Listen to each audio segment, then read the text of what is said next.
दिल्लीच्या सत्तेच्या केंद्रस्थानी म्हणजेच देशाच्या संसदेत सध्या असा काही अभूतपूर्व राजकीय ड्रामा सुरू आहे ज्याने संपूर्ण देशाचं लक्ष वेधून घेतलंय। नीट पेपर लीक प्रकरणावरून सुरू झालेला हा पेटता वाद आता केवळ एका मंत्र्याच्या राजीनाम्यापुरता मर्यादित राहिलेला नाही, तर या वादाने थेट देशाच्या गृह मंत्रालयाचे दरवाजे ठोठावलेत।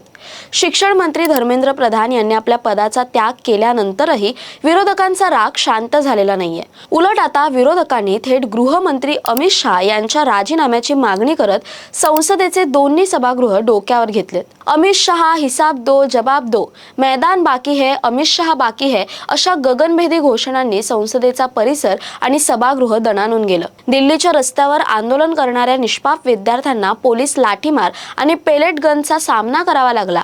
एका 19 वर्षाच्या तरुणाच्या डोळ्याची रोशनी धोक्यात आली। मुलींच्या पालकांना धमक्यांचे फोन गेले आणि याच मुद्द्यावरून संसदेत निर्माण झाला असा गदारोळ ज्याची नोंद इतिहासात केली जाईल। काल संसदेचं कामकाज सकाळी 11 वाजता सुरू होताच रणकंदनाला सुरुवात झाली। एकीकडे सभापती ओम बिर्ला यांनी राष्ट्रकुल क्रीडा स्पर्धेत सुवर्ण पदक पटकावणाऱ्या मणिपूरच्या कन्या मीराबाई चानू यांचे अभिनंदन करण्यास सुरुवात केली, तर दुसरीकडे विरोधी पक्षाच्या खासदारांनी मणिपूरमधील राष्ट्रपती राजवट आणि तिथल्या परिस्थितीवरून घोषणाबाजी सुरू केली। अभिनंदन प्रस्तावाच्या आडून मणिपूरचा मुद्दा पुन्हा पटलावर आणण्याचा विरोधकांचा हा प्रयत्न होता, पण खरी आग पेटली ती प्रश्नोत्तराच्या तासात। राहुल गांधी, प्रियंका गांधी आणि अखिलेश यादव यांच्या नेतृत्वाखाली विरोधक थेट मैदानात उतरले। दिल्लीत विद्यार्थ्यांवर साध्या कपड्यात आलेल्या पोलिसांनी लाठीचार्ज कसा केला, पेलेट गन चालवण्याचे आदेश कोणी दिले असा थेट सवाल राहुल गांधींनी उपस्थित केला, तर प्रियंका गांधी यांनी संताप व्यक्त करत विचारलं की आपल्या देशात आपल्या हक्कासाठी रस्त्यावर उतरणाऱ्या मुलींना आणि त्यांच्या कुटुंबाला धमकावलं जाणार का? आंदोलक विद्यार्थ्यांवर AK-47 आणि पेलेट गन वापरली जाते का? या सर्व गदारोळामुळे सकाळी 11 वाजता सुरू झालेलं कामकाज अवघ्या काही मिनिटात दुपारी 12 वाजेपर्यंत आणि नंतर 2 वाजेपर्यंत तहकूब करावं लागलं। संसदेच्या आत हा राजकीय सामना सुरू असताना संसदेच्या बाहेर आणि गॅलरीमध्ये घडणाऱ्या पडद्यामागच्या घडामोडी भलत्याच रंजक होत्या। राजीनामा दिल्यानंतर धर्मेंद्र प्रधान पहिल्यांदा संसदेत दाखल झाले।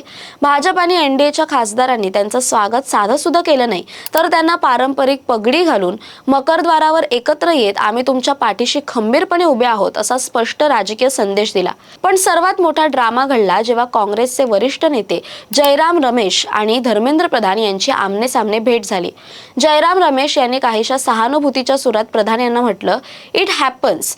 त्यावर क्षणाचाही विलंब न लावता धर्मेंद्र प्रधान यांनी दिलेलं सडेतोड उत्तर सध्या दिल्लीच्या गल्लीबोळात प्रचंड व्हायरल होतंय।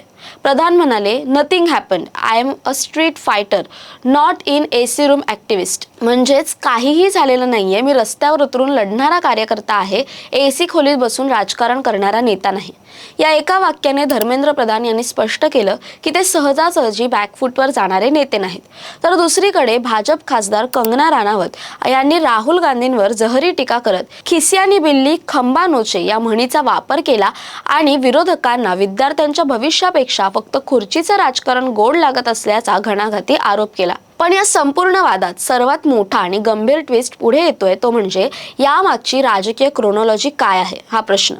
25 जुलैला धर्मेंद्र प्रधान यांचा राजीनामा होतो। आंदोलन करणाऱ्या विद्यार्थी संघटना अचानक आपला विजय झाला असं सांगून आंदोलन संपवण्याची घोषणा करतात आणि अगदी त्याच्या दुसऱ्याच दिवशी म्हणजे 26 जुलैला राहुल गांधी थेट अमित शहा यांच्या राजीनाम्याची मागणी करणारी चिठ्ठी पाठवतात। मधल्या एका दिवसात असं काय घडलं की विरोधकांचा रोख शिक्षण मंत्र्यावरून हटून थेट गृह मंत्रालयाकडे वळला?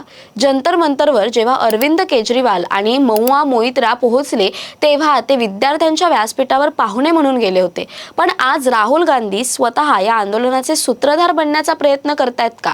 विद्यार्थ्यांच्या रोषाला आणि असंतोषाला राजकीय ढाल बनवून आगामी निवडणुकांसाठी गृहमंत्री अमित शहा यांना लक्ष करणं ही राहुल गांधींची रणनीती आहे का? दिवसभरात तब्बल 4 ते 5 वेळा तहकूब झालेली संसद, लोकपरीक्षा दुरुस्ती विधेयकावरून झालेला जोरदार राडा आणि जोपर्यंत गृहमंत्री स्वतः सभागृहात येऊन उत्तर देणार नाही तोपर्यंत संसद चालू देणार नाही या भूमिकेवर ठाम राहिलेला विरोधी पक्ष, या सर्व नाट्यामुळे देशाच्या राजकारणात एक प्रचंड मोठं वादळ निर्माण झालंय. सत्ताधारी पक्ष या विधेयकावर चर्चा करण्यासाठी 6 तास काय, जितका वेळ हवा तितका वेळ द्यायला तयार आहे. पण विरोधक चर्चेपेक्षा अमित शहा यांच्या उत्तरदायित्वावर अडलेत.